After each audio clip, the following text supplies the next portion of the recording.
Sometime in the middle of 2023, I read a very popular gay tragic love story that I didn't like very much at all.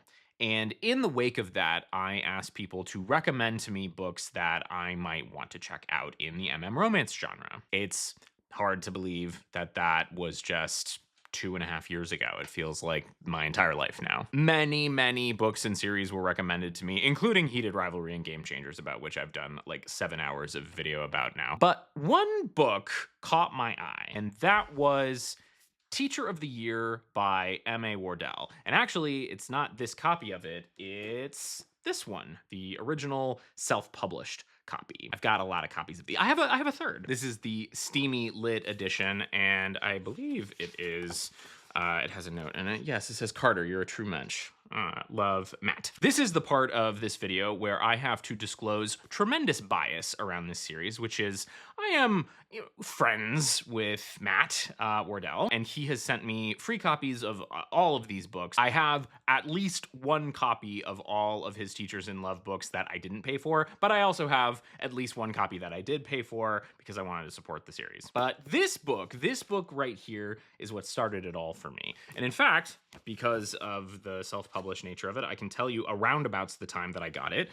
It was printed August 30th, 2023, and sometime a little ways after that, I think in mid-September, I went on a weird work trip. We'll get to the overview, just like walk with me down this side road for a moment. I have a strange and unusual job, and I've had strange and unusual jobs for many years, and one of those strange and unusual jobs led me to renting a house in Philadelphia for a week in 2023, where I hosted a discussion and writing retreat for a group of my colleagues. It was not a creative writing retreat. We walked out of that week with a long memo. I had been doing a very intensive, like wide-ranging research project with a number of people and a huge number of organizations, and we had so many materials and so much stuff to talk about that like a meeting wasn't going to cut it, and even just like a day in an office wasn't going to cut it. So we just rented a house and we went to Philly so that we could all have a change of location. We all lived in different parts of the country.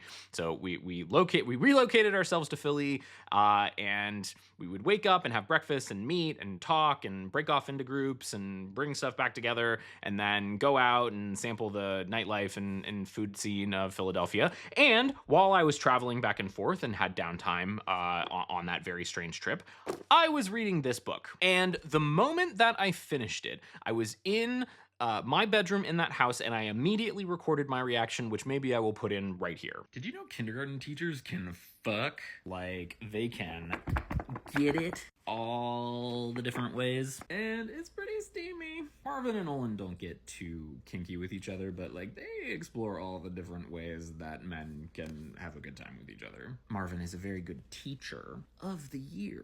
I was quite taken with this book for a number of reasons. I had been dipping my toe into the romance scene, and Teacher of the Year was the first book that really spoke to me and my experience as a gay man. And it had the flavor of being written by someone with whom I had a kinship with, someone who wanted to tell stories the way that I wanted to see those stories. With the help of hindsight, and after having read many dozens, probably hundreds of romance stories at this point, Teacher of the Year is not at the top of my list, although one of the books in the series still remains in my top 10, maybe my top 5 romances of all time. But this really solidified something for me, that there's something there in romance that I wanted to keep pushing on. Like, this book, I would not be making these videos. I would not have this channel if not for this book and Matt. Hopefully he's not watching this. I think he knows better.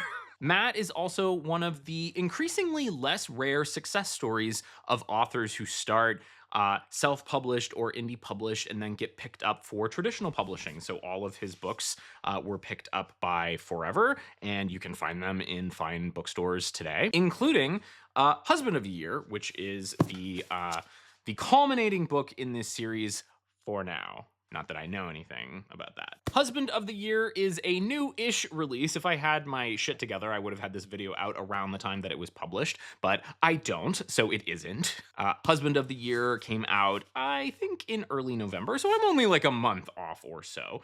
And with Husband of the Year coming out, I reread the entire first 3 books, and I reread Husband of the Year because Matt sent me a very early copy of it, and that I read on the plane ride to Queers and Quills, a fantastic queer romance event that is happening biannually in Portland, Oregon. And while I was rereading these books, I took some light notes and decided, why not talk about them a little bit on the internet?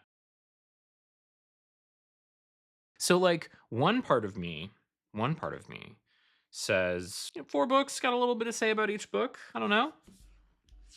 Longest it could be is like 30 minutes, 35 minutes. The other part of me, the part that knows who I am, says, you're going to record 2 hours of footage and it's going to be an entire beast. And you're going to like start talking about stuff that you didn't even realize you were going to start talking about until you put the camera on. So I don't know. We'll see. Knowing those 2 ends of the spectrum, I'm going to place a bet right now that the total running time unedited of this is going to be 90 minutes, and we'll edit down to an hour 5. Let's see how I did. So that is what I'm going to do in this video. I am going to give a little capsule summary, what the book is about, and some of my like top lines on it. And then I'm gonna do like a full story recap in brief, not as long as some of my other videos are, and then kind of get into the guts of the books a little bit. I'm gonna talk about the things I liked, talk about the things that I didn't like, and then just like kind of see if we can come to some conclusions about this series. So if you're already a fan of these books, or you are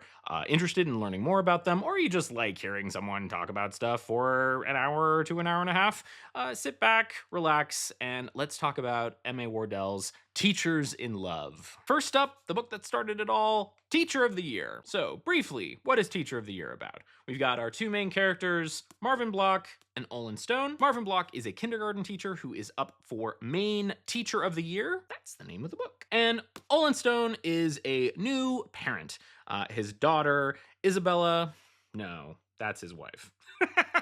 His daughter, Ilona, Ilona is a fun name for Olin's daughter because it's a combination of his ex-wife's name and his name, Isabella and Olin.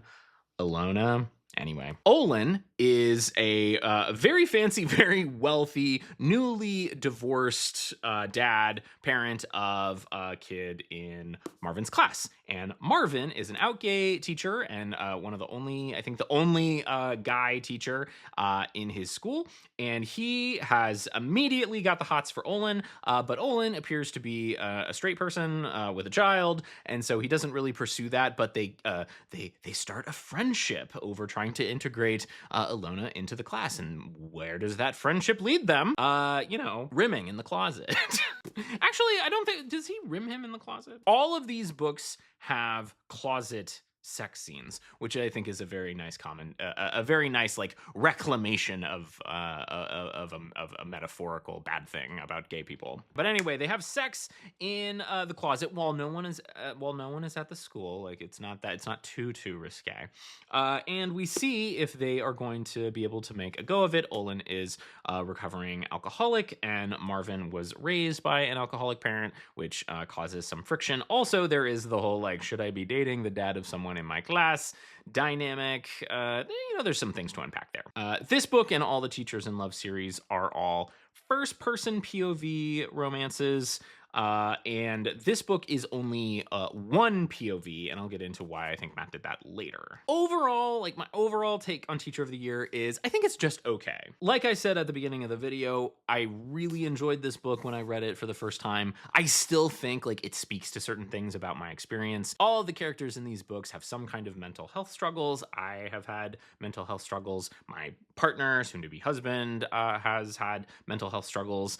I think that they are portrayed very empathetically and they're not like used as a trope. But I think that after having read a lot more books, even more books of Matt's, This is not among my tippy top. I absolutely appreciate it for what it's doing, but I think it's like pretty middle of the road. It's very Hallmarky. I would say all of the books kind of like fit into that like Hallmark like zone, although they are pretty high on the spice. And I think each book has more sex scenes than the previous one. But the stakes are pretty low in this one. The characters aren't like particularly flawed, and I wouldn't say that they're necessarily all that interesting. They're not boring, but I think the book is like very low angst. This one definitely has a will they, won't they component to it. The problems of the story are a lot more about Olin figuring out his sexuality and Marvin overcoming some mental health struggles. Those things impact, and then the like parent teacher aspect of it, those things impact their relationship. But once they're into each other and it feels like, it's pretty like straight line to them being with each other. And if you were looking for something nice and soothing and low angst like that, you might like this. I had no problem rereading it in like a day and a half. I think it's a nice, quick, enjoyable read. So let's get into the guts of Teacher of the Year a little. That's maybe more high spice than I intended it to be. So, we're just gonna go through the notes that I took and like vaguely recount the plot a little bit. Like I said, Teacher of the Year is single POV. The single POV is Marvin's POV. And so we open with him and we close with him, and it's all him in between. So if you're not particularly a fan of being in the head of a middle-aged, anxious Jewish gay guy, you may not love this, but like, I don't know, that speaks to me a little bit. And the Jewish thing is very important. All of these books heavily feature Judaism, largely cultural Judaism, but there are some religious practices in this as well. Matt is Jewish, and he has Jewish main characters in all of these books. And we know the thesis of this book, that it's going to be it's going to be very Jewish right from the beginning. In chapter 1, it opens with a Jewish joke, like right from the get go, that Marvin always, and this ends up being, immediately I have like little nitpicks because I am who I am. This is a setup for it that gets paid off at like the last chapter, but apparently Marvin always like chances it with his car and lets the gas tank like get almost empty. And we open with a Jewish joke that making it on a nearly empty tank of gas is like a Hanukkah miracle. But Chapter 1 also includes references to yentas, the phrase Baruch Ata Adonai, Shmuck, Tukis, Kepi, Kosher, curly Jewish hair, why does my heart feel as cold and empty as Elijah's chair? This is all just in the first chapter. So we know, like, right from the get-go, this is going to be a pretty Jewish character, a pretty Jewish book. The second one includes artwork of a character sitting on a life-size dreidel. This is fantasy. There is not a life-size dreidel in Mistletoe and Mishigas. Maybe in the next one, if there is a next one with those two boys. Not that I know anything about that. So that's like one main thesis there. The first few chapters do a very good job of setting up all of the things that the book is going to chew over a little bit. So the second one kind of gets into what it's like being a teacher, and particularly being a male teacher. Most teachers in the country are women, and Marvin notes that like how in this job and in other jobs it stood out to him that he is a guy, and then he stands out even more being a gay guy. But he's also positioned as like very good at his job. Like, he's a very good teacher. There's a reason why he's up for Teacher of the Year, the title. And you can like I know from my teacher friends and people who talk about books who also are teachers or former teachers who have read this book, that it just like reads very, very, very true to life.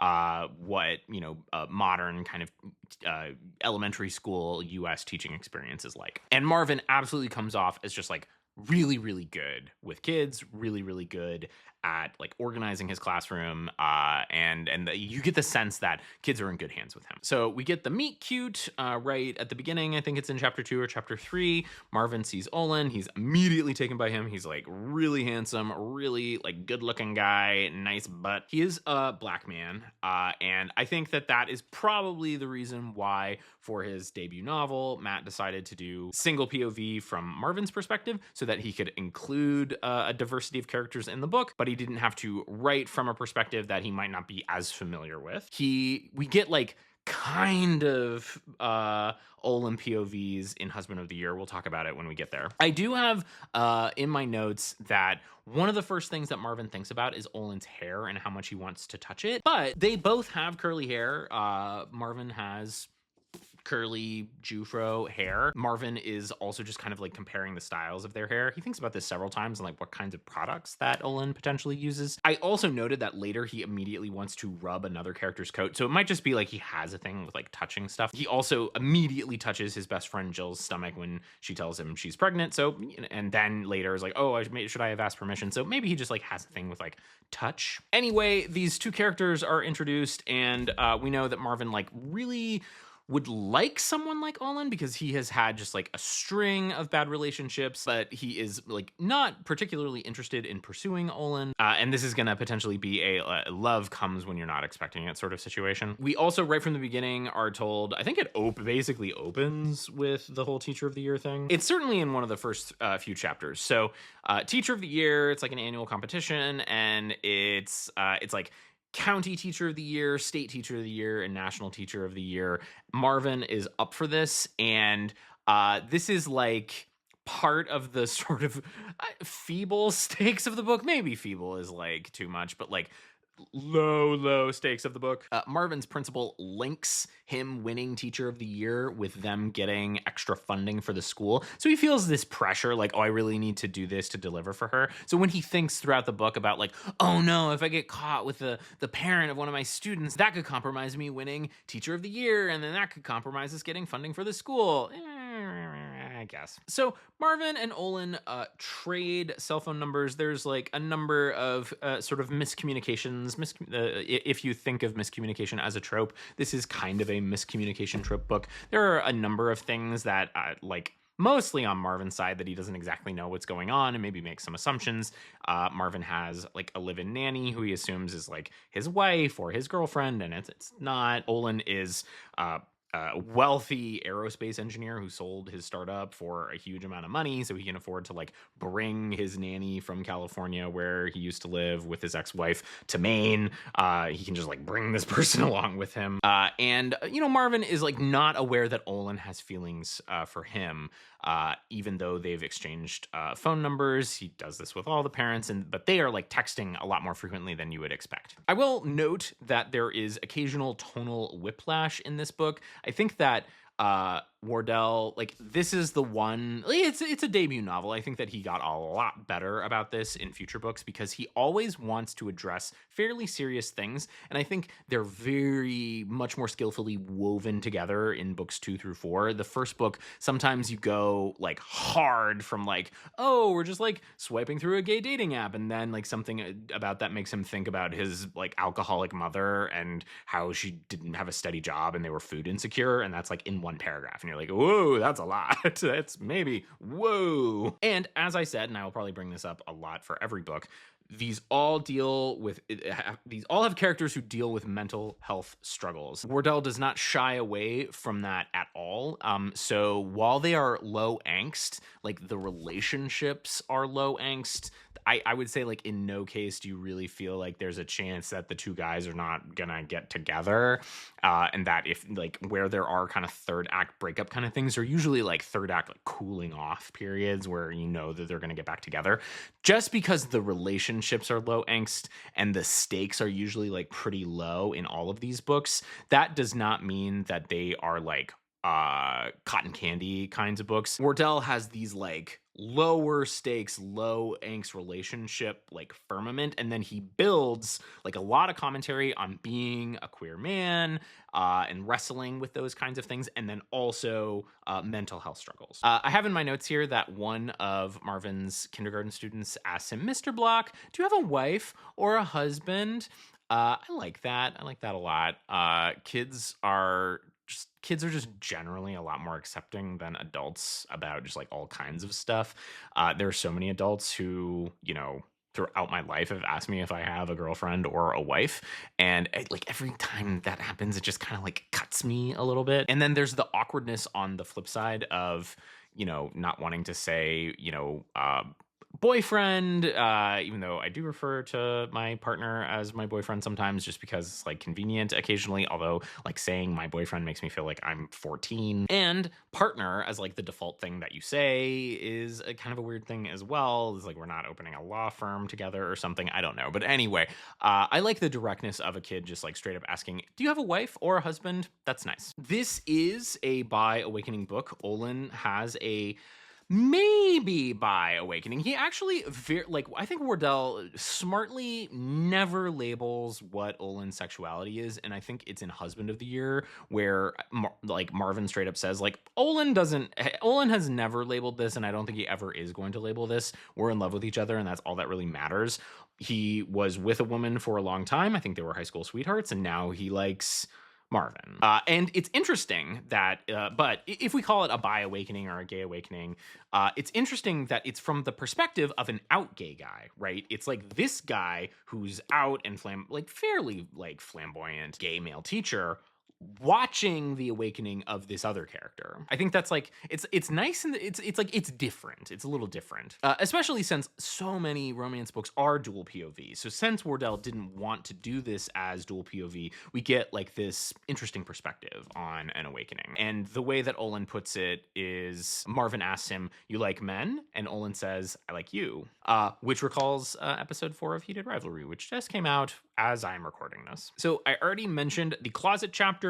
Closet chapters are very important in these books. Olin comes for a parent-teacher conference. It's the only time he can make is like pretty late, so everyone is gone from the school, and the two of them, get it on in the printer closet, which is like very hot, and that is the central scene of the book, like literally and metaphorically the central scene of the book. It takes place halfway through the book, and that's the scene that kind of like clicks them into being in a sexual relationship, and now they got to start like dealing with stuff. As we build up to that central scene and then start moving into the second phase of the book where they're going to have to like figure out like can they be with each other, we get some other stuff going on here. So there's a few other important characters. One is Marvin's best friend Jill. I really like his relationship with her. They're both teachers at this elementary school. I really enjoy the dialogue that they have with each other. Jill is coming to see Marvin and asks if he has coffee. And Marvin says, "I have coffee." And she asks, "With real cream and Splenda?" Beat. Stop for coffee. When they part one time, she says, "Bye, homo," and he says, "Later, shorty." I have a lot of those kinds of relationships with rarely straight men, much more frequently with women. His mother also looms large over the story, so as we get into the second phase of it, Olin's alcoholism and then a little bit the teacher of the year thing, like that ends up playing a lot bigger role. And then Marvin has anxiety, and his reactions to things and like panic reactions are what drive like a little, kind of like mini third act breakup. Marvin's mom doesn't just metaphorically hang over the story. She is literally a part of the story. They have like not really been on speaking terms because he had a really like tough childhood with her, but they do talk occasionally, and that relationship kind of rebuilds over the course of this book. It will build even further in the second book. We see in the first half of Teacher of the Year kind of like a very brusque, business-like, just the facts phone check-in between Marvin and his mom. And as a child of a recovering alcoholic, I can say like that relationship and how it is depicted felt very familiar to me. Marvin says we go through the motions because lying is easier. It's our bit. That spoke to me very like a lot. And he reflects on like what it was like growing up in that situation, and that sometimes he would come home and he would find his mom passed out on the floor. That's a lot for a kid. So when I say like low stakes, low angst, doesn't necessarily mean it's not like kind of a high emotion book. I have in my notes here that teachers are poor. Marvin at one point checks his bank account and he has $32, which is not a lot of dollars. And as I have described this book as Hallmarky, Wardell also seems to know that. He lampshades it in the second half of the book. He mentions in one chapter, the weekend continues to play out like the love collage in a sappy romantic movie. He's doing this sappy romantic movie with these characters. I like that. So it seems like Marvin and Olin are going to be in a relationship with each other. And the thing that pulls them apart is when Marvin finds out that Olin is a recovering alcoholic, and he a very there's no one way to be a queer man, and there's no one way to be an alcoholic or a recovering alcoholic. Olin's a very unique person on both of those fronts. His struggle with alcoholism is that he was going down a very dangerous seeming path in college, and then quit and hasn't drank for years and years and years. And then he had a one drink relapse 1 year before the story started. He was at like a business meeting and everyone was drinking, and he just like something happened and it just felt too much pressure and he did it. That one drink was his one slip up. Everyone's story is different, and one slip up like that can mean different things to different people, but for him it meant a lot. And it's the thing that, like, it's not that specific thing, but like what he found was that like he really got a lot of emotional support from his wife Isabella, who they were like high school or college, like certainly in college, like sweethearts, boyfriend and girlfriend. And that as their life had progressed, that he loves her in like a friendship kind of way, but maybe not so much in a like a romantic kind of way, he realizes. And it's that like it's that relapse that eventually causes them to break up amicably. When Marvin finds out about this, he literally has a panic attack because it reminds him of his mom, and then he's like, oh no, what am I doing? And he spirals. Is like, oh, and I'm putting the teacher of the year thing at risk, and like everything kind of like blows up and falls apart. Jill tries to walk him back and set him straight, although, you know, like, never try to set a queer person straight. But really, it's that he ends up calling his mom, and it's like the thing that also sets their relationship on the right track. It's like everything kind of snaps together like magnets at the end of the book. She, like, for the first time, they don't do the like lying to each other bit on the phone. She says, look, I know this was hard for you, and then she kind of walks him through AA, and she's in recovery. And it kind of gives him permission to think about Olin in a different way. Marvin wins Teacher of the Year, and then, of course, the Teacher of the Year ceremony and Marvin's 1 year AA anniversary speech are on the same day at the same time. And Marvin decides, instead of going to Teacher of the Year, he's gonna go to the AA meeting to support Marvin. But when he shows up, Marvin isn't there because Marvin has decided he's not gonna go there. He's gonna support Olin at the Teacher of the Year ceremony. It's a very O. Henry kind of ending. And then the gas tank situation rears its ugly head at the end of the book. So Marvin runs out of gas before he can get there, and he has to run there. And but he makes it, and he hears Marvin give a very lovely short speech about how amazing a teacher Marvin is and how much he did for his daughter in his class. And it is a very lovely ending. But it is very silly that the final obstacle is Marvin being out of gas. She is not as big a character in this book, but she will become a much more central character in the second book. Isabella, Olin's ex-wife, still very much a part of the picture, and Marvin is like very concerned about like interacting with her, and is worried that, you know, it's just like not going to go well, but it goes pretty great. So that's it's like very low stakes. Everything that like could go poorly goes great. And it's one of those things that, like, when you are a queer person, lots of things go poorly in your life. So this is the kind of book where you see like, oh, I remember all these kinds of situations, and I wonder if this is going to go poorly for this person. And it's like, hey, it doesn't. So very queer joy oriented. Like I said, this is kind of average for me, middle of the road. I think Marvin is, you know, a very believable anxious character. You're in his head through the whole book, and that anxiety like rears its head a lot. But I think that he is a character that is constructed in a way where you really do want to root for him. I want to root for like teachers who are trying their best and succeeding despite a lot of odds. I think that like the relationship between Marvin and Olin is sweet, and there is like a struggle there, but that's the part where it feels pretty constructed and like not particularly organic there, but it's still nice. The sex scenes are also, there are a number of them, and I think that they are like very well done.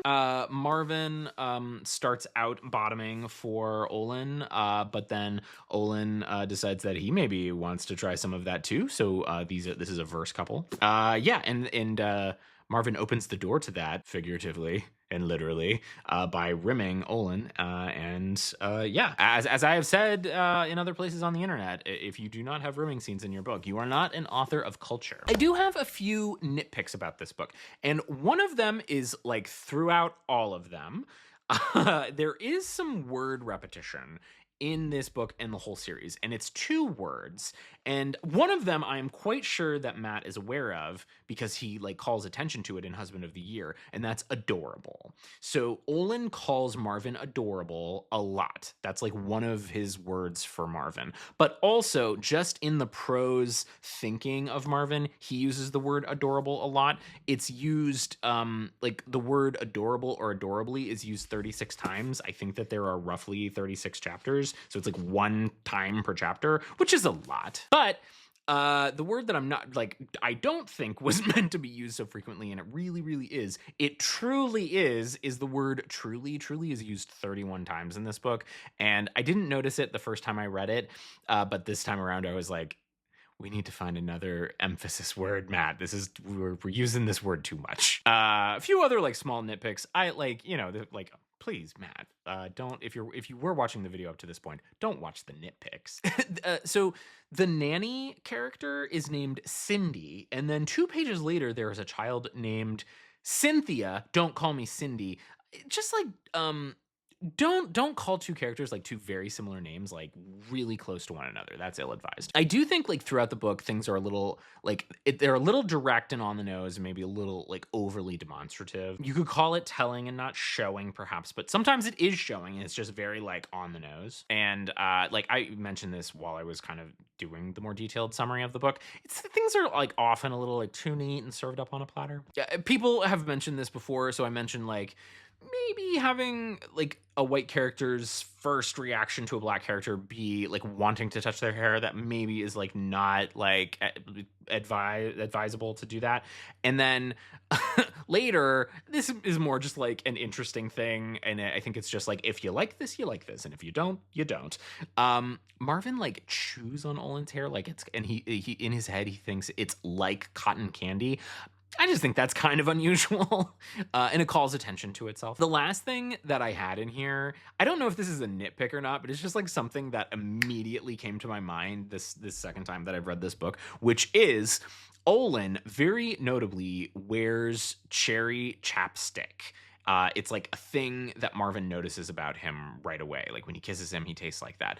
And like the second I saw cherry chapstick while I was rereading Teacher of the Year, Katy Perry just like comes into my head like, oh my God. I kissed a girl and I liked it. The taste of her cherry chapstick. Was that on Matt's mind when he wrote that? I don't know. I could ask him. The taste of her cherry chapstick. Book 2, Mistletoe and Mishigas. This is my favorite. This is one of my favorite romance books of all time. I love this couple. I love this book. It is not a perfect book. I am gonna even have some nitpicks and critiques because that's how I am. That's how I am with everything. But like to me, this is just like such a perfect story, and even with all the nitpicks, I wouldn't want anything different. I love this one. This is one of my faves. So the theme of Judaism, very front and center with this one, Mistletoe and Mishigas. Mishigas is a Yiddish word that means like foolishness or nonsense. Sheldon is sitting on a big dreidel. One thing already forgetting things about the previous books. Teacher of the Year. These are characters in their mid to late 20s, and so are these characters, which immediately puts them like kind of a little bit older than a lot of popular MM romance main characters who often are quite young. I think Sheldon is like mid 20s, and Theo is like even older than that. I think he's like in his late 20s. This is a dual POV book. This and book 3 are dual POV, so we will get to know Sheldon Solskin and Theo Berenson. You can see like on his, you can see it says Theo right there. Can you see that? Look at that. Theo. And if you are familiar with my work on the internet, you might also know these characters as Big Boy and Small Man. Sheldon is mid-20s, first grade teacher at a different school. He is at Lear, I'm pretty sure. Like some things about this book just stick in my head. I'm pretty sure he teaches at Lear. I don't know the name of the school that Marvin teaches at. He is very gay, very femme, very out.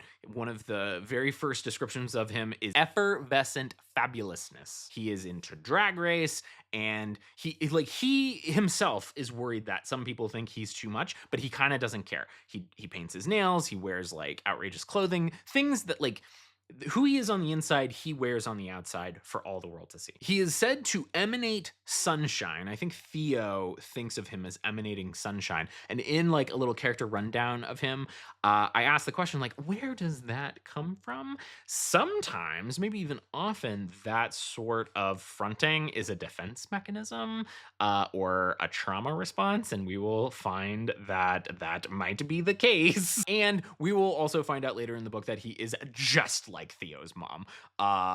So much so that Theo in the bonus epilogue asks if Sheldon was a Jewish mother in a past life. Theo is the Jewish character in this book. Sheldon Solskin sounds a little like a Jewish name, but it's not. He's a little goy boy.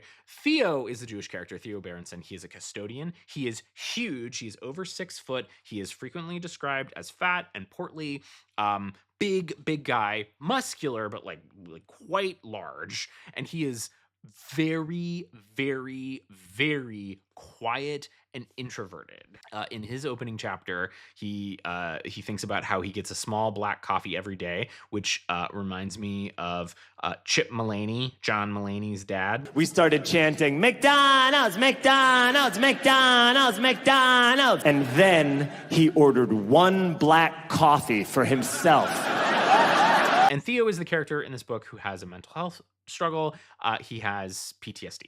He is ex-military. So the main setup of this book is fake dating. It is bi-directional fake dating. Sheldon is just out of a long-term relationship, and his ex is getting married and invited him to the wedding, which is such a shitty thing to do. I was in a very long-term relationship, and a few years down the road, they got married, didn't invite me. Glad I didn't have to say no to it. He wants to take a guy to the wedding to show that he's moved on. Theo also wants some fake dating going on because his parents are worried that he's about to turn 30. He hasn't found anyone. They know he's gay. These are both out gay men. And his parents are very loving and supportive of that, but they want to hire a yenta, which is like a Jewish matchmaker. They want to hire someone to find him a guy, and he doesn't want that. So he wants to get a fake boyfriend to convince his parents that he is doing fine. So they can, kill 2 birds with 1 stone by pretending to date each other. And then like a snowstorm puts them in a only 1 bed situation, and then sparks fly, and then we see where things go. Like I said, this is my favorite of these books. I recommend this to everyone. I think it's a very cute, sweet holiday romance. It even has the holiday market scene. We get a little cameo from the characters from the previous book, and I just think it's lovely. This is another like pretty low angst, pretty low stakes book. Although I think the stakes are at least a little like more interestingly constructed than in the first book. But as with all of these books, the low angst and the low stakes are that foundation for like bigger emotional things and mental health struggles. And we see a lot of that in this book. So let's get into this one in some detail. All of these books, not only are they like very Jewish, but they deal with a Jewish concept, which is beshert, which is the Yiddish word for like destiny or fate. All of the characters mention beshert in these books, and in fact, the last line of the last book doesn't use that word, but it's like about the concept. There's some like all of these books take this position that like the person, your person is out there, and the universe is like trying to like help you find them, and that you need to like trust the universe sometimes. And it's very like interested in fate as a concept. That like all of the mistakes that we made brought us to where we are today, that kind of thing. So that is a major theme in all these books, definitely comes up in Mistletoe. Another major theme in these books is the use of pop music. Didn't mention this again. You're gonna have to like watch the whole video to watch the whole video, if you know what I mean. Marvin thinks about pop music a lot. This is a thing that authors do because I think it's because lyrics are copywritten, so they don't want to put the lyrics of songs in books, but they'll have characters think about a song playing, and you can use song titles. So there are a lot of songs in the first book, and then we get a lot more of that in the second book. Sheldon is like really into like girly pop music, like me, and Theo exclusively listens to Queen. So it's different genres of music, but they're both like quite gay in their own way, which speaks to the characters. It's very good character work. Another recurring theme across these books is being broke. All these characters are broke. Working in education, you don't make a lot of money. You gotta you gotta do it because you love it. And like I just think that this is such a strong book, and one of the things that makes it so strong is that there are a lot more memorable moments. Like the closet scene, it's really the only like big memorable moment from Teacher of the Year, and then I guess like the finale. There's lots of little memorable scenes in this one. There's a lot when I was rereading it, I was like, oh yeah, I remember that. That's so great. There's like a bunch of things that I'm gonna mention. There's this kid Brody, and I think that relationship is like so well done. There's a scene with a fire alarm, which is like very like harrowing and touching.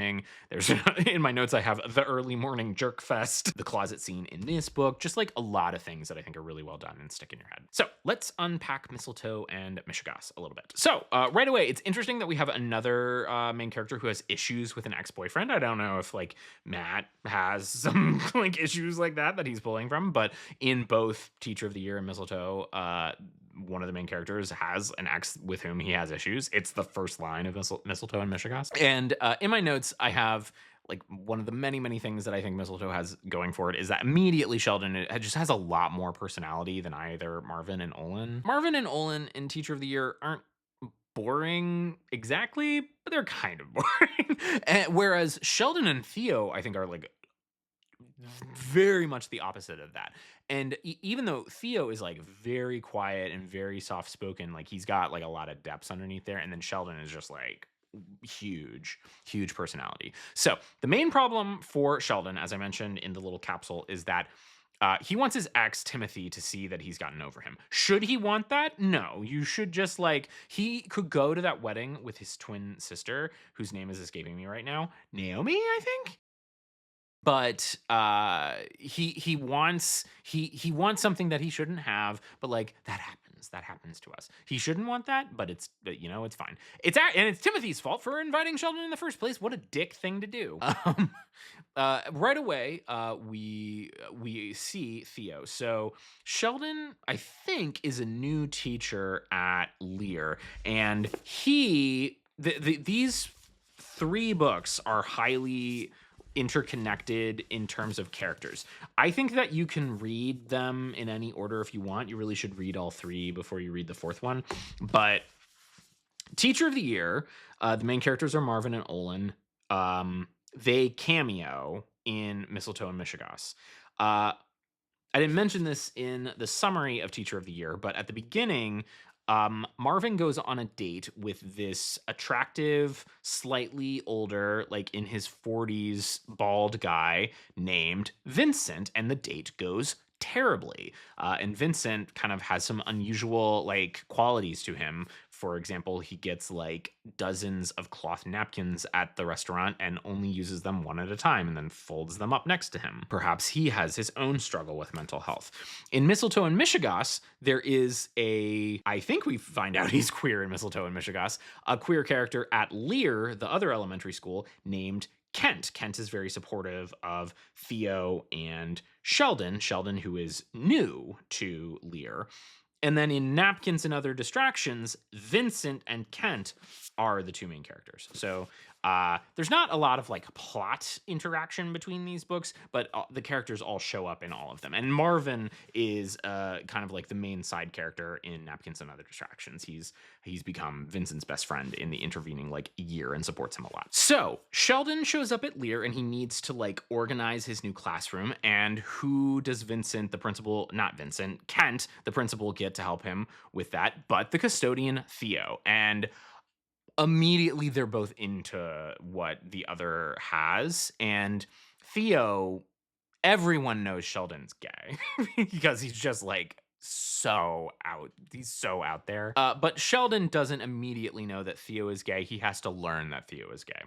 But that means we've got two out gay male characters. The principal knows that Theo is out, and everybody knows that Sheldon is out. He doesn't have to come out. And it is, I think, from how I've been describing it, you can tell this is a very opposites attract kind of story. Theo is described as trying to understand this creature. Sheldon talks and talks. He's a ball of energy. He fills up all the space around him despite his small size. And Theo is the opposite. He like barely speaks at all. And he tries to shrink despite his large physical size. So they get to know each other and like quickly learn that each other are gay and are into each other. But they're not really acting on it yet. What goes down is the thing that brings them together. Well, there's really two things that bring them together. One is a fire drill, and two is this kid named Brody. There is a kid in Sheldon's class that he's having trouble like relating to and getting to like follow instructions. And he's a little reminiscent of Theo. He's kind of quiet, but he's acting out a lot. And it seems like he's got a lot inside of him that he doesn't quite know how to get out. And when he's not able to do that, he acts out and he's not following the rules. And Sheldon is very concerned about him. And just like has the idea like when like Theo runs into this kid when he's like running through the hallways and they just like have a natural kinship. It seems like Brody just like likes Theo a lot and looks up to him. Everyone looks up to Theo because he's so tall. But what Sheldon, with the principal Ken's permission, sets up is this kind of little system for Brody where if he does like all 5 of the things he's supposed to do each day, he can go and work with Theo for like 15 minutes, like cleaning things up. And this also spoke to me because I kind of I was kind of treated this way when I was growing up in elementary school. I got lots of like extra tasks because I had ADHD and I would finish my work quickly and then I would bother all the other kids. So I ended up kind of being a runner for the office and stuff like that. So it seems like teachers still do that kind of thing today. That draws Theo and Sheldon closer together as they are kind of like not co-parenting, but like they are educationally supporting this kid Brody. But the thing that brings them much closer together and leads to the like sexual part of their relationship is a fire drill. So Theo has PTSD. And it's established early in the book that Kent gives Theo a list of when all the fire drills are going to happen so that he can be out of the building before it happens. He like had some very bad experiences during some like combat conflicts overseas when he was in the military, and he can't be in that situation. Well, a kid pulls a fire alarm and Theo is in his supply closet and he like can't get out. Everyone in the school is outside. Kent realizes what's going on and Sheldon volunteers to go and like get Theo, and he kind of comforts him in a way that is very touching and very sweet through the fire drill. And then it like he's had like such like a panic attack and PTSD response that Sheldon takes him like back to his place. And then there is a snowstorm that keeps them at home for several days. And I believe his sister is with her fiance this whole time. So the comforting continues at home, and then that like after a bit of time leads to more than just comforting. It leads to this epic jerk fest. They like explore each other's bodies. And over the several days that they're together, kind of like all the things in the story unfold a little bit. Then we'll have like the back half of the story to like play them out. But they kind of like, we see like how their positionality with each other, that gets unpacked. Theo enjoys topping and Sheldon enjoys bottoming. They don't have like full on anal until closer to the end of the book, but like you can tell that Sheldon really wants that, and that Theo really gets off even like watching Sheldon like kind of do stuff to himself down there. And they realize that they could solve each other's problems with the whole fake dating thing. So like they play the game of like, okay, well, we had this one physical thing for like this one snowstorm, and then we're just gonna like be friends. And but we gotta like practice kissing each other, and we gotta like go to the holiday market so that we can like pull it off at my ex's wedding and with your parents that were boyfriends, right? I'm blinking. I can't blink more than that. Very classic fake dating setup. Opposites attract. And then we move into the second half of the book where there are some complications that arise. There actually is no third act breakup in this book. You think it's not. There is a third act complication, but it is not a breakup. So they do all this practicing. The practicing leads to more sex. Sheldon at one point says, "This isn't practicing. This isn't fake. This man in my arms might be the most real I've ever felt. Without words, I try to let him know I've got him." Like their feelings escalate for each other. Sheldon learns that that he's just the second guy that Theo's ever been with. The first guy he was with was another like wee little guy named Ricky that he knew in the military, and Ricky didn't make it, and Theo was like deeply traumatized by that and is still kind of getting over it. And actually something that I just like really love about this book is that Theo had to love this guy, this kid, basically Ricky, and he is still in love with him. He's still like in love with Ricky, and part of his struggle is moving on from Ricky. And you get the feeling that he's never not going to be a little bit in love with Ricky, but he has found a way to be in love with another person. I'm tearing up a little bit talking about it, but I think that that's like very complicated and beautiful. Another important character, though, is this guy, Christian. Christian is like Theo's only friend. He's another guy who is with him in the military. And Christian kind of like looks after Theo. Christian and his wife like look after Theo a little bit. And like he's his emergency contact. That's who Theo tells Sheldon, like, call Christian, like when Theo is taking him home after the fire drill, like he'll know what to do. And that's where the third act complication rears its head. Sheldon is there for Theo with Theo's parents for the first night of Hanukkah. That's like their deal, is that he'll be at like the first and the last night of Hanukkah.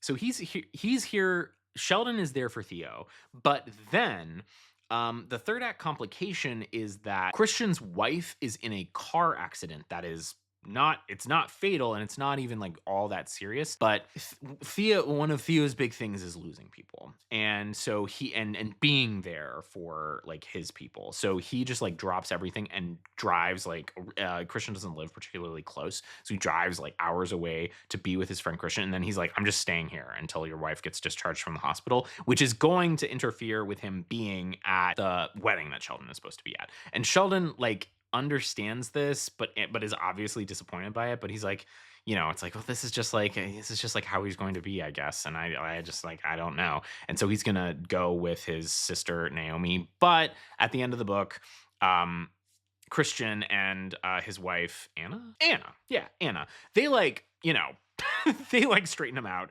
Again, don't try to straighten out queer characters. But they're like, you have to, like, I'm fine. Go be with your man. This guy is totally into you. You love him. Like, go be with your man. So he is there, shows up with like a matching suit to Sheldon's painted nails, and they're able to put on like a nice show for everybody. This is also weird that this is the second book. A similar thing happens, not that similar, but like Jill ends up in the hospital again for like non-serious things in Teacher of the Year. So, and then has like a come to Jesus conversation with one of the main characters in Teacher of the Year. So it's like it happens twice. It's weird that I have two nickels there, but I like that it's a third act complication and that it's like a runaway fake out. It's not that Theo wasn't going to be there for Sheldon, and he actually is there for him. Some other things that I just like. So anyway, like that's like the story of the book. Some other things that I just like particularly love about it. Again, like I obviously like it a lot because I almost cried just now. I just think that the character writing is like 10 times stronger than in the first book. I just love both of these guys. Like Theo remembering Ricky across multiple chapters is very beautiful. I think that, Theo being this quiet guy is like very interesting. He says, keeping quiet allows me to think before I speak. Take my time. I crave efficiency with my words, patience in all things, but patience with my tongue above all. That, like reading that from Theo's perspective and then reading the just like kinetic, like frantic chapters with Sheldon, it's just like they're very different. And I think that they're both just like interesting to be in. So like Sheldon is like I just like Sheldon is probably my favorite character across all of the books, although like, oh, Theo, we must protect Theo. Sheldon, he's this just like, he calls himself a walking cliche, and I own every bit of it, right? I knew my new teammates assume I'm gay. When you're small, slight, and called ma'am over the phone when you order takeout, it comes with the territory. The assumption isn't mean-spirited, and there's a blessing in it. I rarely need to come out to new people. Instead, I only need to confirm what they already suspect. That's Sheldon. And I just think it's like, it's beautiful to see those two kind of guys together. A few other, I have like 3 nitpicks about this book. More good things. Matt does this fun trick with phonics. So Brody is frustrated with phonics, and he is having trouble learning the DGE ending, like for fudge. Later in that same chapter, when he's hiding under a desk, Sheldon thinks he won't budge. That's a fun trick. Love Theo's parents. Like, they are gaga for Sheldon, and they like want to like basically adopt him, which is an important part of the book, because I said at the beginning, a character who is that overflowing with sunshine, sometimes that is a trauma response, sometimes that is deflection, and it is very much the case for Sheldon, because we find out that he was literally disowned by his parents. And it is really tough to see a character like that, and it just makes you think sometimes about the characters who are like the brightest lights in our lives. Like, what are they going through? Makes you wonder like how you can be more present for those people, perhaps. Another like important aspect of this book is the explicit eroticism. The explicit I've had to do like 4 runs at saying this phrase because it's just like my tongue is like not getting it out. The explicit eroticization of fat bodies. Theo is fat. He's kind of like linebacker described. Like, he's very tall and he is muscular, but like he's not like cut in any way. Like, he carries a lot of fat all over him, and Sheldon is very into it. So right in chapter 3, Theo is like lifting something up, and it's like his jumpsuit pulls up and you can like see his belly, and Sheldon thinks, the glimpse of stomach poking out makes my lips turn up round with a smidge, another DGE word, a smidge of sandy brown fuzz. What would my fingers feel like grazing Theo's belly? Later, while they're together, Sheldon thinks about Theo's gorgeous belly, and Theo kind of like has like a few sort of like issues being overweight, and Sheldon like shows Theo like how turned on he is by his body, which Theo describes as my bulging fuzzy fat stomach. Like, this is like this teeny tiny wee little guy, and he's like really into this big guy. So also, if you're into that kind of like getting crushed by someone sort of sexual situation, that's like what this is. And it definitely has rimming and anal in it, and I think it's like extremely well done. And there is even a hands-free climax in this book that I think is well done. It's like they're going at it, and that hands-free moment is it's like described in this very fun, unexpected way. That's like something that I think is now that I'm thinking about it, something across all these books is just like the Wardell's position on sex is that it should just be fun. And sometimes characters aren't there and they get there, and sometimes they're already there. Sheldon is like definitely like an already there kind of character, but like his position on is like sex can just be fun. And this is the way it's described, this like hands-free climax is like fun. Sheldon says that's never happened before. And Theo says, how did you do that? Sheldon says, I have no clue. I just love the music. How did you do that? How did you do that? That sounds a little like a Seinfeld bit. And like, overall, it's super funny. It's a super funny book. So like, this is especially Theo's parents. Here's like Theo's parents. Oh my gosh, this is such a funny like run. So this is Sylvia, Theo's mom, talking about Naomi's soon to be husband. So Sheldon's sister's fiance. and his name is Walker. They've come in, and Sylvia sees this like very attractive guy, and he's a doctor, by the way. She says, "Now this is upon him. Look at him, Abba, and a doctor. If only he were Jewish," Sylvia says. Although I'm not sure why it would matter. "Thank you, ma'am. I'm actually agnostic," Walker says. "Agnostic? What's that?" Abba says with a crumpled face. "It means he doesn't eat meat. No brisket. Only gefilte fish," Sylvia says, still holding Walker hostage. Oh, God, that's good. That's really good. That's funny. And I didn't highlight every section, but like Bashert, fate, the universe is another thing that's just like very woven through this book. It's woven through the entire series. Very, very lovely done. I love this book a lot. Nitpicks. I only have 3. 1, word repetition. Truly is used 12 times. Adorable is used 17 times. I guess I can like, adorable is maybe like the standard bearer word of the series. I could let that go, but like truly, it's truly too much. The other 2 nitpicks, they're both like kind of like structural things or editorial things. So both Sheldon and Theo have these difficult backstories, and they relate them to each other. And they're not written. I don't think the dialogue is written like real person dialogue. They're a lot more like third person narrative style, and they're delivered as monologues. We got to get that information out of there, and the other character needs to learn that information. I think that like that could easily have been turned into just like the internal monologue of the character, and then we're just told that that's what they said to the other character, and that would clean that up kind of tidily. But they deliver it like, here is like a page of dialogue to you, other character. And I just think that's like kind of clunky. And it particularly sticks out for Theo, who is described as not a man of many words. And he has many, many words for when he's talking about his time in the military and Ricky, even though I think it is very nice. Other critique, this is really just a critique of the Forever edition.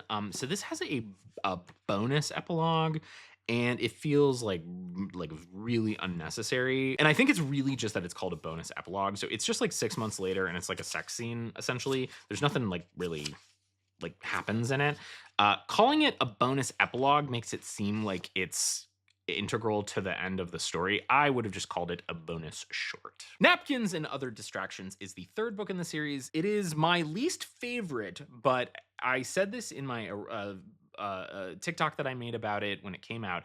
I think it's probably the most important of these 3 books. I think that they're like, it is just this is not for me kind of book. I don't think it's poorly written. And actually, I think that like the like it's the most important book means that like I want to praise it even more, even though I'm just like, these characters don't like particularly speak to me very much, and I think it's like some parts of it are a little clunky, and like the kind of sex that they have with each other is maybe like not the kind of sex that I'm the most interested in seeing. All of that being said, like even for some of the reasons why I said that are reasons why I think that this is a really important book. Napkins and Other Distractions features Kent and Vincent, and I did my whole little like hard to follow description of all of the characters relating between the other books earlier, so you maybe remember these characters already. Vincent is in his like he's like 40-ish, and he has OCD and works at like an ed tech company, and he had a date with Marvin in the first book, and now they are friends, and he is on the dating scene, and he is doing a deployment of the technology system for the company that he works for at Kent, the principal at Lear's school. So Kent also had been previously introduced to in Mistletoe Michigas. He is in his 50s. Vincent's gay. Kent is bi. He was with a woman for 7 years, but he does not have a bi. There's no bi awakening in this book. So in Teacher of the Year, Olin is perhaps bisexual or pansexual or something. Never puts a label on it. Kent is very definitively bi, and he knew he was bi, and he was out when he was young. It's just he met a woman and they were together for a really, really long time. But he's been divorced for 7 years.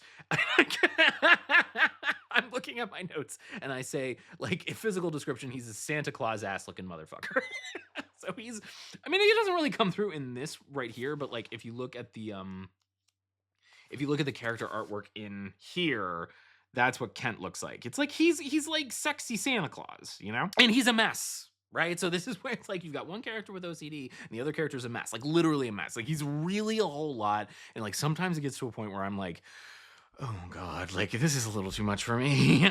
He's like more than Marvin and more than even Sheldon. Sheldon is kind of like a controlled chaos, and Kent is uncontrolled chaos. I have in my notes here that I feel like Marvin to Sheldon to Kent are this like arc of escalating chaos, and Kent is the peak. It's like the most chaotic that you can have as a character. He is the Jewish main character in this book. Doesn't come up quite as frequently as the Jewish characters in the previous books.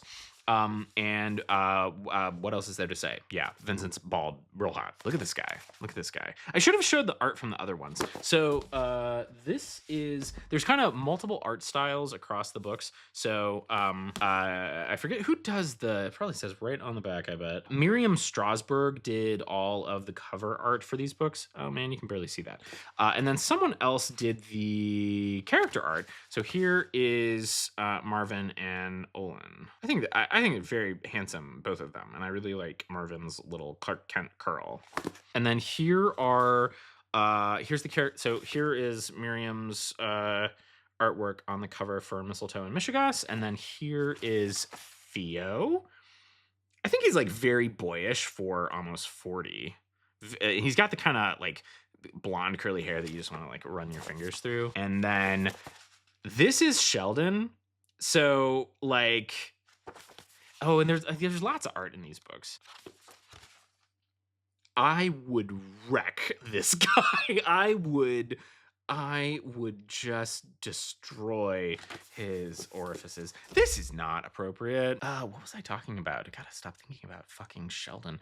Napkins and other distractions. This is another kind of opposites attract. These two guys meet up on a dating app, and they don't know that they are going to essentially, they're not going to be coworkers, but they're going to be involved with each other professionally, and that's like the main problem of the plot. And they hook up with each other immediately. There's 9 sex scenes in this book, and it's only like 300 pages. So this has like a ton of sex scenes for the page count. It's like they have sex right away. Like their first date goes horribly. They go home. Like there's no spoilers about like the book. They go home within like the first like 3 chapters, and they hook up with each other immediately. And they both think they're never going to see each other again. And then they see each other at school. They like did a whole like let's not talk about work kind of thing. So they didn't know.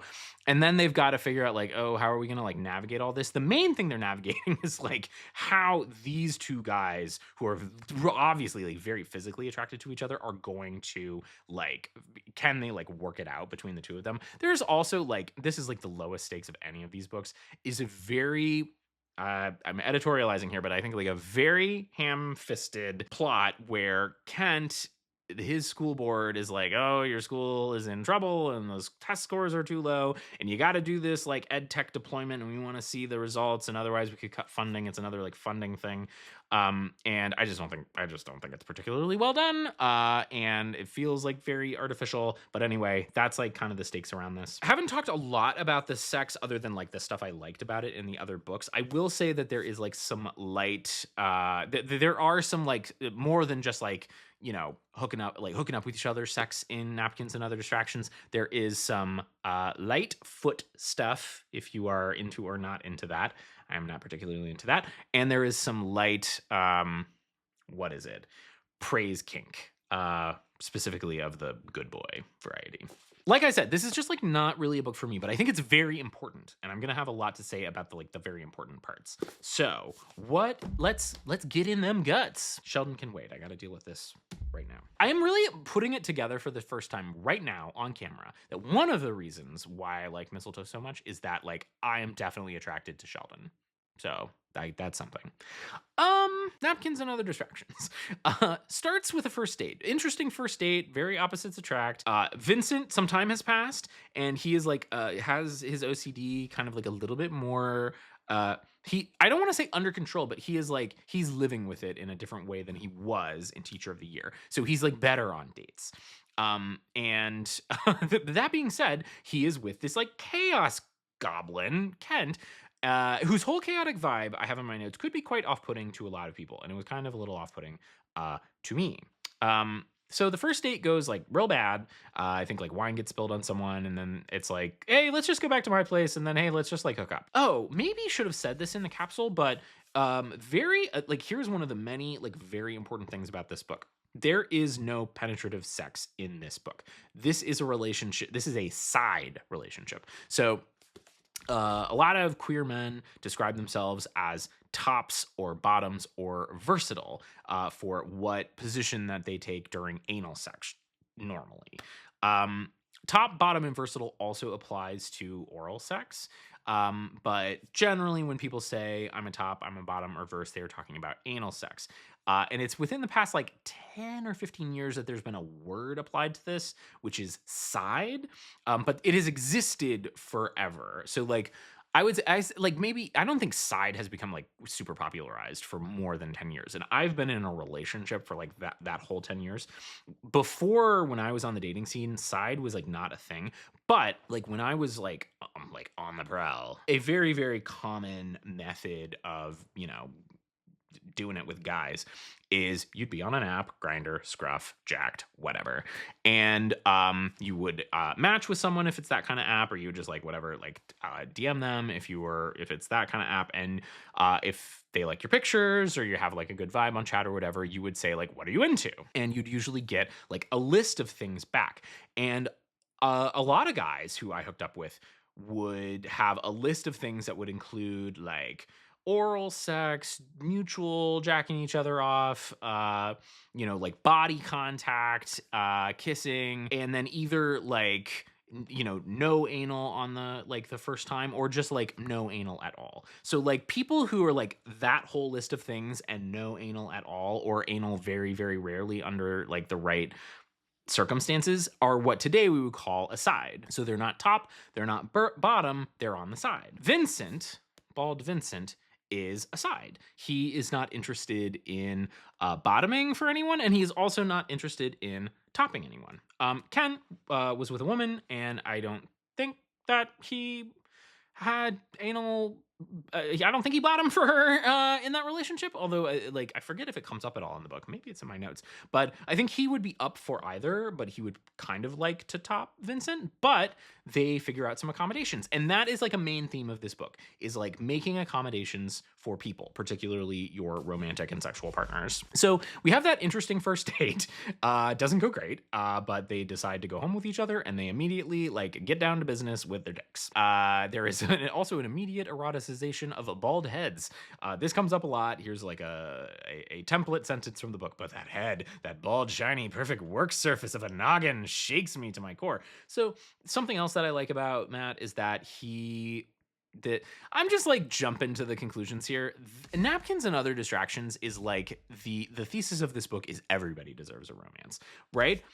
So like Mistletoe and Mishigas, fat people deserve a romance. Napkins and Other Distractions, bald people deserve a romance, right? Sides deserve a romance, right? So that's like I think that's like a big thesis of the entire series. But Napkins and Other Distractions is a book that like kind of like really makes it real. Anyway, they hook up with each other immediately, and I like that because that's very common. I don't think that any book should be written any particular way, but I like that we're seeing kind of the diversity of ways that men meet up with each other, and hooking up right away. It's pretty common. And during that first hookup, there is like an utterance of good boy, and that does something for Vincent. I think that like he's sort of like kind of known that might be a thing, like an itch that he would like to have scratched, but like in that position, he really wants to be submissive, and then he hears that from this like Santa Claus ass motherfucker, and it goes there, and he says like, you could say that to me, and it's a very interesting dynamic of asking for what you want, and it's even more interesting that Vincent asks for that because he feels safe. Like he felt safe in that position to ask for something that he wanted, and he got it. So like the first 3 chapters are kind of like a cold open to the book. We've got like the date, we've got the hookup, and then like this could have been a one and done thing. That's what they both think, and then we get like, oh no, it's the school thing, and it's like we got stuff going on. I'm finding like my notes on this one is like a lot shorter. So you know what? Maybe like I am gonna be dead on with my prediction of how long this video is going to be. Hello, darkness, my old friend. And looking at my notes, I'm like finding that I just like don't have as many notes about this book. I have more just like big picture notes. So they like struggle. Basically, there's like a long struggle between these two characters to figure out like, can we be with each other?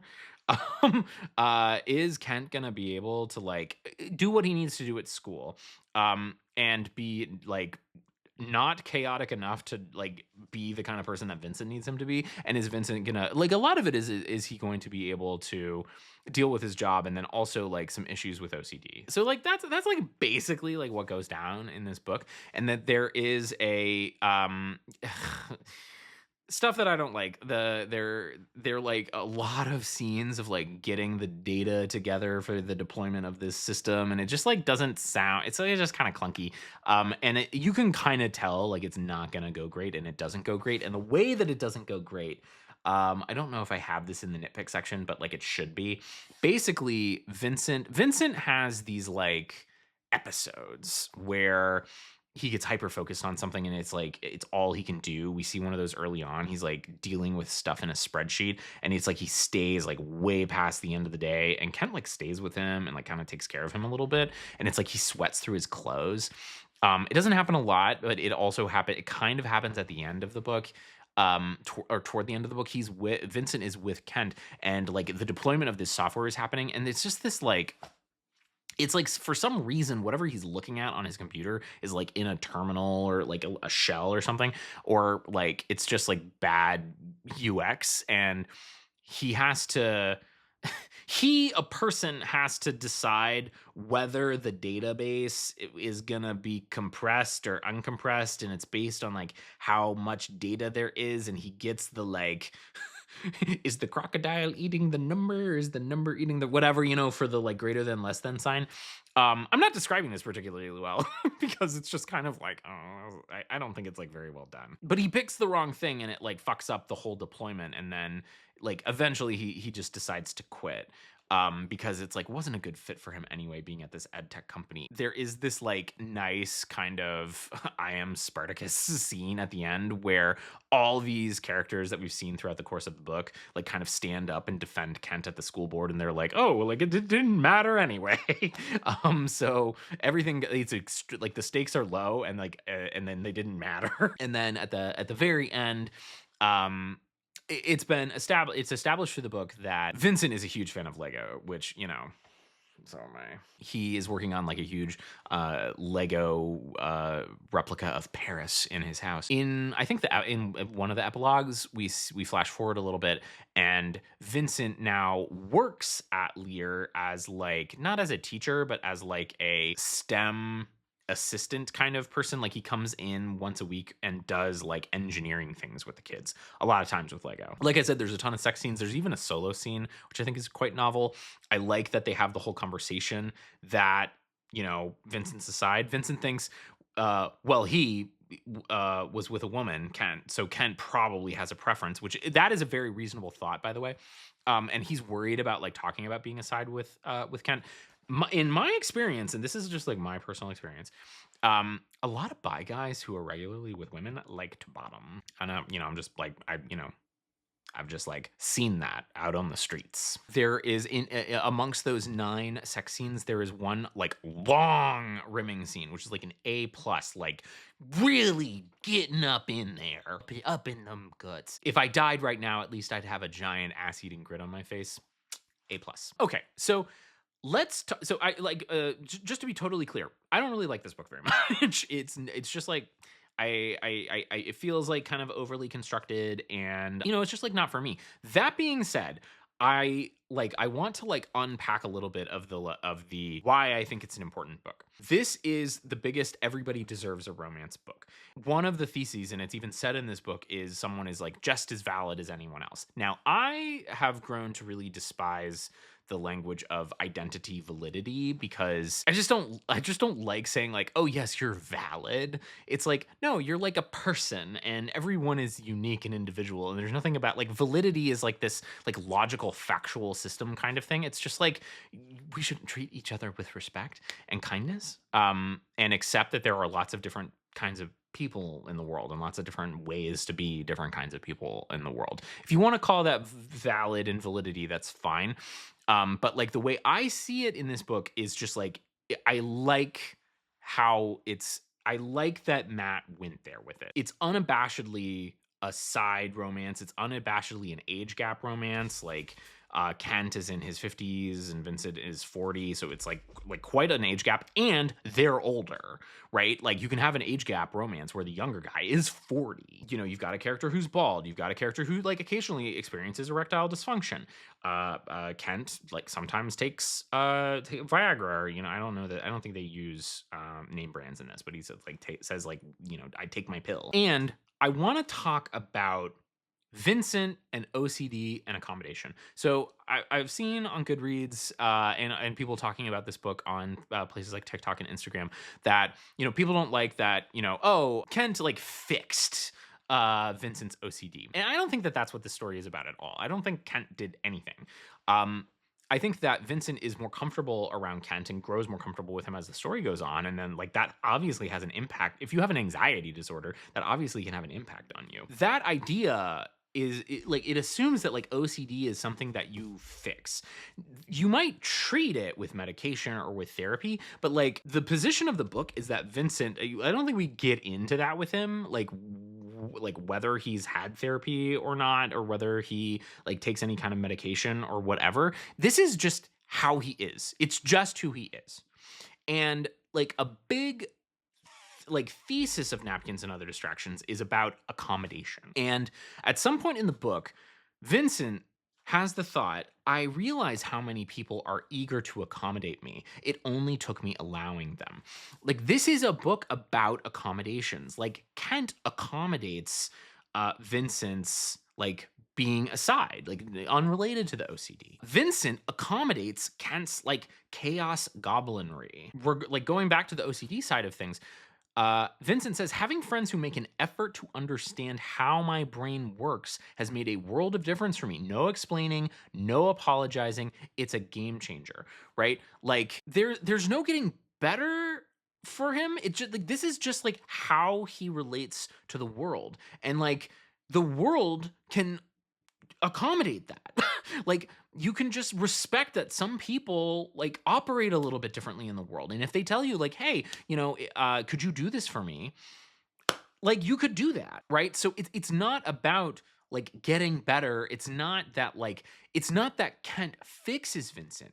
It's that Kent accepts Vincent for who he is, and they figure out like how they can be together. And then Kent has some like little tricks, but he's learned them through being an educator, being a professional. So Vincent's having a little bit of an episode with hand washing, and Kent asks him to name all the songs on Rumors. There's another like pop song book. Vincent really likes the Fleetwood Mac album Rumors. So Kent says, name me all the songs on that. And that kind of short circuits some that like obsessive hand washing. This just comes from firsthand experience that Kent has dealing with kids who struggle with that. I think that's great. I think that like this, and this is gonna be for someone.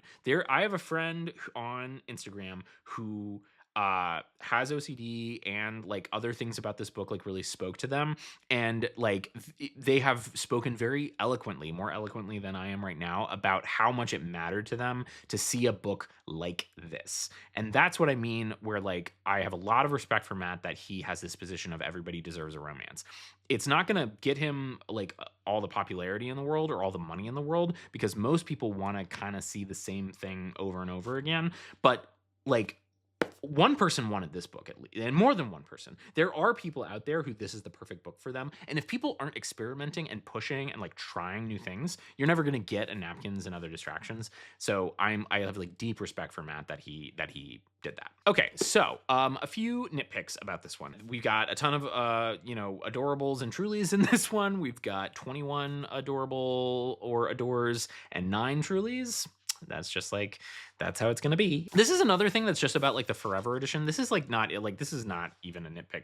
This is not directed toward Matt. I don't like how the also buy doesn't include the book that you're reading and in the order that, like, if you just pick this book up, where does it go in the, it like, I know it says it's book 3 right here, but you have to like combine that information. Like, why can't, well, like this list should be inclusive of the book that you're reading, you know? The content warning, so this is directed toward Matt. The content warning very clearly spells out, oh, and Matt always does content warnings, which is nice. very clearly spells out that Vincent has OCD.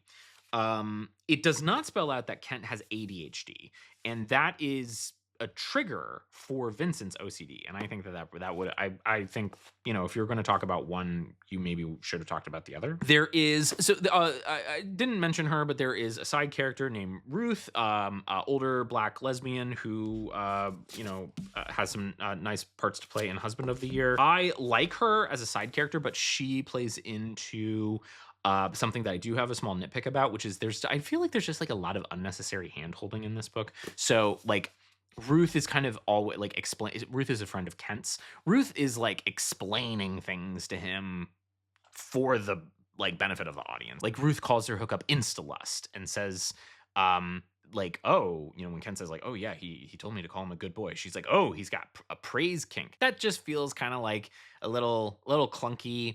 Vincent saying like, I'm a side. This is how I like to have sex. It's nice to have it in there. And if you've never had that language before, it's maybe great for you. But for me, it just felt like a little bit unnecessary, even though like I like Ruth as a character, Auntie Ruth as a character in general. And then on the praise kink, it is literally only good boy. And it's just like not very creative. Like, is there nothing else that you could do? So like, I don't have a praise kink. Don't call me good boy. You can call me sir though. But I think I have I forget how someone like described this. I do have like not a kink, but I do have like a thing with validation. So it's not that like if you called me good boy, I would like maybe slap you. But if you said like, oh, you're doing such a good job, I'd be like, am I?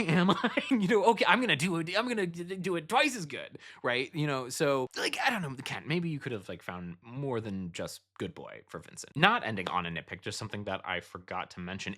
This is just like the theme of napkins could really be accommodation. Vincent gets that Kent maybe wants an anal experience or like a penetrative experience, and he gets like a fleshlight and says like, hey, I was just thinking like maybe when we're doing something like I could like kind of get down on all fours and you could put it like right there and like do that and it could be kind of close. And Kent like really likes that idea. I think it's just like good to have, it's like nice to have a romance book that it speaks a lot to the idea that you might encounter someone in your life and you're not exactly on the same wavelength, but if you just make a couple accommodations, it could end up being perfect. The final book for discussion is Husband of the Year. I am not going to do kind of like a full story and discussion and like recap of this book because it's still like fairly new, but I am going to talk a little bit about it. So this just came out recently, and it is the second story featuring Marvin and Olin, and this is them getting married. So we see a proposal in one of the epilogues to Teacher of the Year. Husband of the Year is them getting together, and it kind of brings all of the themes and all of the characters from the previous stories together. So, for example, my favorite character, Sheldon, ends up being the wedding planner for this wedding, which is very lovely. It's kind of like Marvin and Olin, not dissimilar to like me and my partner right now, are like they set a date for the wedding and they have a venue for it and they have done nothing else, and that like people in their lives are like you need to like do a little more than that. I think that this is a good capper to the series. Not my favorite couple, but I do like Marvin and Olin, and I think that like Matt it does some like very good work here in that like whole weaving things together. So like the things that I thought were kind of clunky about the first book, I don't think that has this problem in this book. I have a couple small critiques that I'll save for a little bit, but I just think like I do think he really sticks the landing here, and I think the final words of this book, I wasn't like tears weren't just like streaming down. Like like if I had eyeliner on, you wouldn't see streaks down my face, but I did get very misty-eyed at the end of the book. He weaves in that theme of Bashert and like the universe and fate, and also just like being like unapologetically being yourself and being you with the people that you love in a very satisfying way at the end of this. The journey that we take, it pulls in a lot of the other characters including and especially Marvin's mom. And I really like that she kind of like gets into the story here, and it's not just like a simple resolution. It is complicated and they butt heads a little bit, but like she's really there for Marvin when he needs her. This there is no like threat to the relationship in this book. Again, it's like very low angst, and very low stakes. The stakes are just like, when are they going to get married and how are they going to get married and is it going to like work? Not their relationship, but just like literally the wedding. But there is like again like a big complication.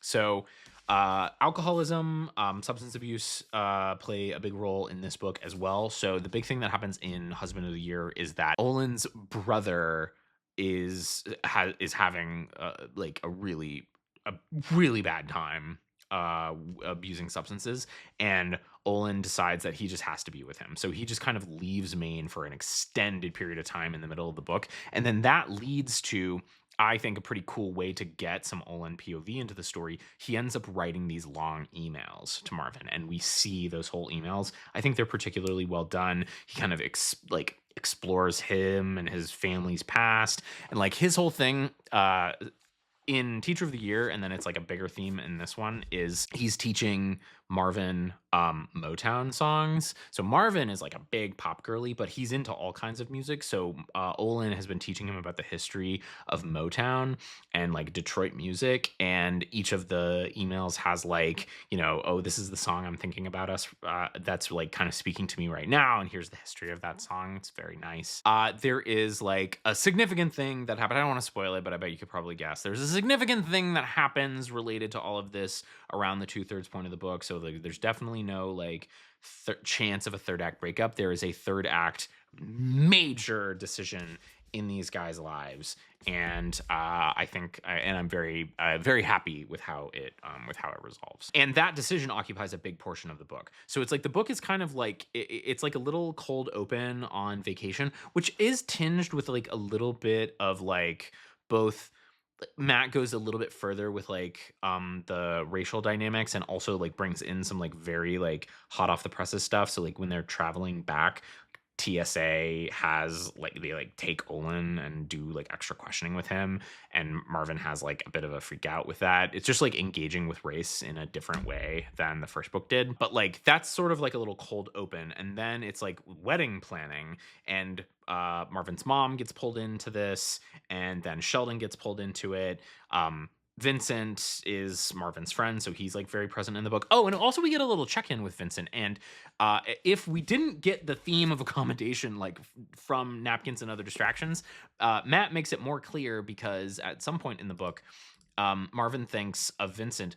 Of course, he'll never be cured of his OCD. That's not how it works. But he's learning to live with it, and most importantly, not beat himself up. I think that's like a great, like, putting a finer point on Vincent and his character. We get like, okay, the wedding is going to be the main problem of the book, and then boom, we get the brother thing, and then that takes up the middle part of the book, and then there's like the end, which is like some consequences of that and like bigger picture decisions for this couple. And I think that is like a nice structure to the book, and like I said, I think it was a clever way to get in some Olin POV by having the email. So this is, you know, again, not my favorite. Like if I was ranking these, I think like napkins and other distractions is probably like the bottom of the pack for me. So I think like napkins is probably the lowest for me, then Teacher of the Year, Husband of the Year, and then Mistletoe and Michigas. I love my boys. But Husband of the Year, I think, is still like particularly well done. He really like Matt really weaves in those themes of fate and Beshert. There's this line in here that I really like. I truly believe there are no accidents in life. The universe has a way of making things happen, and by the grace of God, it made us happen. I think that actually might be an email from Olin, and like something that's like in Husband of the Year that I don't think was particularly present in Teacher of the Year is it seems like Olin might be like a little religious, or he at least believes in God, which is interesting. And Sheldon coming into the picture. So like Marvin doesn't know Sheldon, but he is friends with what he calls the Lear bunch. And so he's talking with all of them. And they there's this great moment where all these people from Lear who Marvin knows when he's saying like, "Oh yeah, I don't know what I'm gonna do at the wedding and I don't have a planner," like they all look at each other and go like, "Sheldon!" And I'm like, "Yay!" Yeah, and I think like if you like any of the first three books, you definitely have to read the last one. I do think like you benefit from reading all four to read Husband of the Year, but you could probably do Teacher of the Year and Mistletoe and skip napkins and do Husband of the Year. But if you're doing three out of them, you might as well do all four. And they're very short and quick reads. All of them are around 300 pages, and I think that they are very like thinking about the entire series. Let's conclude with Husband of the Year and then just do a few final thoughts on the series. So, Husband of the Year, I do recommend this. You have to have read most or all of the previous books to read it, but I do think you get a pretty satisfying conclusion with this one. Okay, setting aside that, and now just like reflections on the entire series. In my notes, like the very first thing I have is that Teacher of the Year, and I think all of these are what I describe as MM romance on hard mode. Like Matt, like was not following like the trends on these books. He's a former teacher. He wanted to see stories about teachers that showed them being like competent and successful and like doing a great job and elevating them like showing the respect to teaching that career deserves, but also showing them as sexual people. Like teachers have sex. And that goes back to my very first TikTok about all of this. Like, did you know that teachers can fuck? Well, these books know that teachers can fuck. But like that's not like that's not popular. Teachers aren't popular, right? They're not hockey players. Matt's doing a hockey player novella right now, but like, he wasn't chasing like something there. He was presenting like his perspective and like his experience to the world. And it was just so authentic that it ended up being pretty popular. Popular enough that I got picked up by Forever, and now you can get these books, and I'm so grateful that you can get these books in like a Barnes and Noble. It's MM romance on hard mode because he focuses a lot on like different body types, right? I think a lot of people like to read MM romance because like and see like certain types of positions and certain types of bodies, and like these guys don't have those types of bodies all the time, right? Like there's fat character, there's like a very femme character, right? There's a lot of versatility in these books. There's a book with side representation, and then these books also have these mental health struggles, right? But like these books also show male characters, queer male characters in the way that, people who do enjoy MM romance want to see them. Like they're vulnerable with each other. We get to see them grow and become stronger through their relationships with one another. So I just think that like it's MM romance on hard mode. Matt didn't have to write it this way, but you can just like feel his love for the profession of teaching and for educators. And you can feel like I've heard him talk about this at a conference. You can feel that that idea that everybody deserves a love story, that these books are really written with that perspective in mind. And I think that that's what, even if it's like, I don't love every single one of them and I don't love every single thing about every one of them, except for Mistletoe and Michigas, which I love every single thing about it and never say anything bad about it or I'll get really mad. Everybody deserves a love story. So here are a bunch of different love stories for a profession that maybe doesn't get as much love as it deserves. So like if you if you just kind of like listen to the stuff that I do and you've never checked these books out before, like I would highly encourage you to give them a chance. They might not be for you, but I think that you will be supporting like a type of storytelling that I really wish that we could push on even more. And, guaranteed you're going to get some hot, almost public sex scenes, which is like, that's pretty spicy for a book. But he plays it in a way that it's never like over the line. And there's quite a lot of rimming in these books. So you know that Matt is an author of culture. Thank you for sharing these books with the world, Matt. Also, thank you for sharing them with me. Again, I've been very upfront with my biases here. I'm a friend of Matt's. He has sent me many of these books, many different copies of all of these books. This is why do I have so many copies of all these books? Why do I have 3 copies of Teacher of the Year? Why do I have 3 copies of Mistletoe and Michigas? I don't know. I just do. But like genuinely from the bottom of my heart, thank you, Matt Wardell, for writing these books. They mean a lot to me. I know they mean a lot to a lot of people. I'm grateful that I was able to share a little bit of my love for them and a few nitpicks with everybody else. We haven't done one of these in like months. Do I still know how to record a long video? I don't know. So like one part of me says, 4 books, got a little bit to say about each book. I don't know.